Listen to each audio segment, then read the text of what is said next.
राम राम किसान भाइयों, मैं सवाई राम गुजर स्वागत करता हूं आपका अपने YouTube चैनल पे एग्रोविद आसार पे। एक बार फिर से स्वागत आपका एग्रीकल्चर की दुनिया में। साथियों, आज हम बात करने वाले हैं, जो ये सरसों का खेत देख रहे हैं, सरसों में कुछ बीमारियां, कुछ कीड़े लगते हैं, जिससे सरसों के पैदावार में बहुत ही गिरावट आ जाती है। इसी सारी समस्याओं, इसी सारी पे जानकारी देने के लिए आज अपने साथ में जो मेहमान उपस्थित हैं वो हैं कृषि विशेषज्ञ श्री दिनेश चंद्र जी काबरा। आपका स्वागत है सर। नमस्कार। नमस्कार सर। तो साहब से जानेंगे कि जो इसमें जो मुख्य कीट लगता है, जिससे बहुत कमी हो जाती है, एक एफिड जिसे महू या मोयला कहते हैं, उसके रोकथाम और वो कैसे क्या नुकसान पहुंचाता है, साहब बताएंगे सारी चीजें अपने को। किसान भाइयों, इसमें जो सरसों की फसल में मुख्य कीट जो है एफिड, जिसको मोयला या चेपा ये बोलते हैं, अलग अलग भाषा में अलग अलग नाम से पहचान के होती है। लेकिन ये सबसे पहले जो अटैक करता है, ये इसके फूलों के पुष्प गुच्छ के ऊपर जो पुष्प आते हैं, सरसों के ये जो पुष्प आ रहे हैं, इन पुष्प के यहाँ से शुरू करता है और सबसे पहले उत्तर पश्चिम दिशा से ये उस खेत में आक्रमण शुरू करता है। अच्छा, ये उत्तर पश्चिम से आक्रमण करेगा। उत्तर पश्चिम से आक्रमण करता है।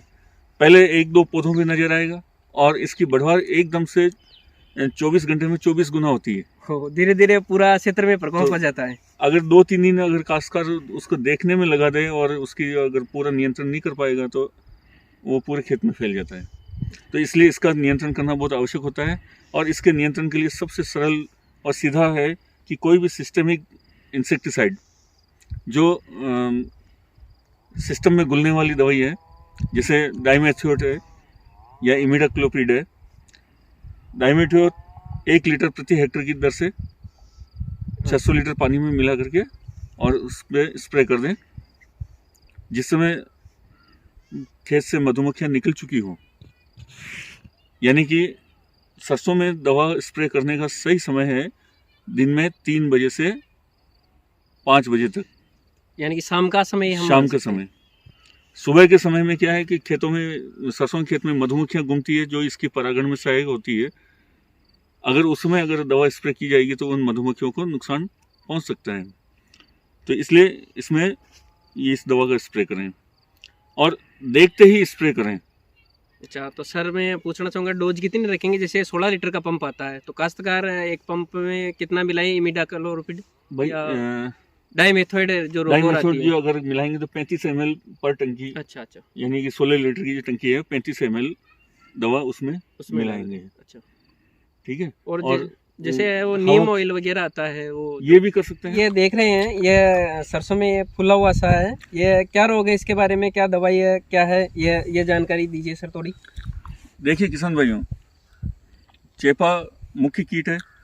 उसके अलावा ये जो रोली, जिसको सफ़ेद रोली बोलते हैं, तो ये सफ़ेद रोली सरसों में बहुत सीवियर अटैक करती है और इसका बीज उपचार अगर कर दिया जाता तो शायद ये काफ़ी कम होता। हालांकि इस खेत में बहुत कम है, लेकिन ये 2 पौधे मिले हैं जिसमें क्या है, पुष्प विकृत होकर के और ये जलेबी के आकार के बन जाते हैं। जैसे मेरे हाथ में ये पौधा है, ये दोनों है, ये एक ये है और एक ये देखो आप, ये पूरी तरह से ये जलेबी की तरह बन जाता है और इसके अंदर फिर वो सफ़ेद सफ़ेद पाउडर के रूप में जमा होता है और इसको पैदावार को बंद कर देता है। तो इसके लिए बीज उपचार डाइथेन M45, जो इसको मैंकोजेब के नाम से बोलते हैं, 2 ग्राम पर किलो बीज के हिसाब से अगर मिलाते तो शायद काफ़ी अच्छा रिजल्ट रहता है उसका।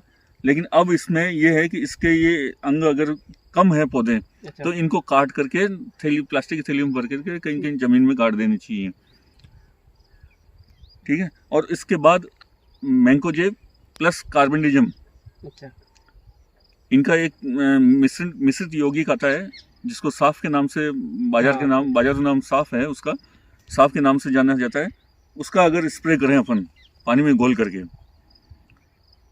तो आराम से इसमें रोकथाम हो सकती है और किसान भाई अधिक उत्पादन ले सकते हैं इस रोग। अगर ये भी स्टार्टिंग में आपको दिख जाए कहीं की लग रहा है, तो उसी समय अपने को छिड़काव कर देना चाहिए। ये 2 काम अगर ये कर लें सरसों में, तो सरसों की पैदावार को अधिकतम पैदावार लेने से कोई किसी काश्तकार को कोई नहीं रोक सकता है। तो काश्तकार भाइयों, इस बार अगर आपके खेत में भी ऐसी जैसे जो मोयला वाली समस्या दिख रही हो और ये अपने रोली की वाली समस्या अगर आपको लग रही है, ऐसा सफ़ेद चूर्ण जमा हो पत्तियों पर या फलियों पे, फूल आ गए तो फूल ऐसे आपके भी फूल कर ऐसे विकृत हो गए हो, तो आप ये जो सर ने अभी जो दवा बताई अपने को कार्बेंडाजिम प्लस मैनकोजेब, इनका छिड़काव कर सकते हैं। साथ ही उन्होंने बताया कि जो ये मोयला है, ये रस सूंस जाता है, इसके लिए इन्होंने एक दवाई बताई है जो रोगोर के नाम से आती है, जिनका नाम है डाइमेथोएट। ये 25 ml, सर कितना 35 ml प्रति टंकी यानी कि 16 लीटर के पंप में आपको मिलाकर छिड़काव करना है। तो ये बहुत ही कारगर उपाय साबित होगा। और सर ने ये भी बताया कि अपने को दिन में नहीं करना, क्योंकि दिन में मधुमक्खियां अपना ये परागण का काम करती है तो मधुमक्खियां मर सकती है, इसलिए शाम के समय आपको छिड़काव करना है। और कोई जानकारी सर किसान भाइयों के लिए जो उपयोगी साबित हो सके? सरसों में बहुत कम पानी की आवश्यकता होती है, लेकिन बहुत सारे काश्तकार इसमें अधिकतम सिंचाइयाँ करते हैं, जबकि 2 से 3 सिंचाई में ये सरसों पकती है। अच्छा, जैसे अभी ये फलियां बन चुकी है तो अब पानी की कोई आवश्यकता नहीं है? अब इसमें आवश्यकता नहीं है। अगर इसमें अब पानी अगर दे देते हैं तो वापस ये फूलों की वृद्धि चालू हो जाएगी और इसमें मोयला जो है बढ़ जाएगा, और मोयला बढ़ेगा तो उसके साथ साथ फिर ये भी बढ़ेगी। इसलिए अब इसमें पानी नहीं दे सकते, ये पकने की अवस्था में आ गई कंप्लीट। पूरा खेत में कहीं पे भी अब फूल नजर नहीं आ रहे, 1-2% में फूल नजर आ रहे हैं, तो ऐसी अवस्था में पानी नहीं दे। बरसात हो जाए तो वो तो किसी के हाथ की बात है नहीं, लेकिन पानी नहीं देना है। और बीज दर का भी काफ़ी ध्यान रखना है। बीज दर खासकर सरसों में भी बहुत ज़्यादा डालने लग गए हैं, क्योंकि खाद और बीज दोनों मिला करके देते हैं और नमी खेत में पूरी होती नहीं, तो इस वजह से बीज ज़्यादा डाल रहे हैं, जबकि बीज चाहिए कुली 800 ग्राम प्रति बीघा के हिसाब से। सर का बहुत बहुत धन्यवाद, आभार व्यक्त करते हैं, क्योंकि सर हमारे यहाँ हमारे जो भी अपने चैनल से जुड़े हैं सभी काश्तकार भाइयों को इतनी अच्छी जानकारी दी, और उम्मीद करते हैं साहब से आपको कुछ सीखने को मिला होगा। आगे जो साहब ने अपने को जो प्रक्रियाएं बताई, जो दवाइयाँ बताई, ये सारी क्रिया विधि अपनाकर सरसों में बम्पर पैदावार ला सकते हैं। इसके लिए सर हमारे यहाँ लिए समय निकाले और हमारे पास आए। धन्यवाद सर, आपका बहुत बहुत आभार।